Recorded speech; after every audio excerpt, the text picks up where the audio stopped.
বন্ধুরা, আজকে তোমাদের মাঝে নিয়ে এসেছি একটা নতুন ধাঁধা। দেখি কে কে বলতে পারো ধাঁধাটি উত্তর দাও। ঠিক আছে বন্ধুরা, আজকে একটা নতুন ধাঁধা নিয়ে এসেছি তোমাদের মাঝে। ধাঁধাটা ভালো করে ধ্যান দিয়ে শোনো। তার আগে শুনে নাও, আগামীকাল যারা উত্তর দিতে পেরেছে তাদের নামগুলো শুনে নাও। নাম হচ্ছে আশা চক্রবর্তী, সুজন রাজবংশী, তারা আমার ধাঁধার উত্তরটা দিতে পেরেছে, অসংখ্য ধন্যবাদ।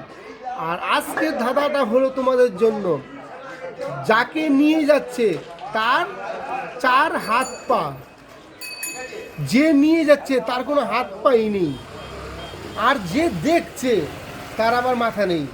অবাক, ইউনিক একটা প্রশ্ন। যাকে নিয়ে যাচ্ছে তার চার হাত পা যাকে নিয়ে যাচ্ছে, অথচ যে নিয়ে যাচ্ছে তার কোনো হাত পায়নি, আর যে দেখছে বসে বসে তার কোনো মাথাই নেই। যে প্রশ্নের উত্তরটা দিতে পারবে তার পরিবারে চলে যাবে ঢের ফুলের ভালোবাসা। নমস্কার।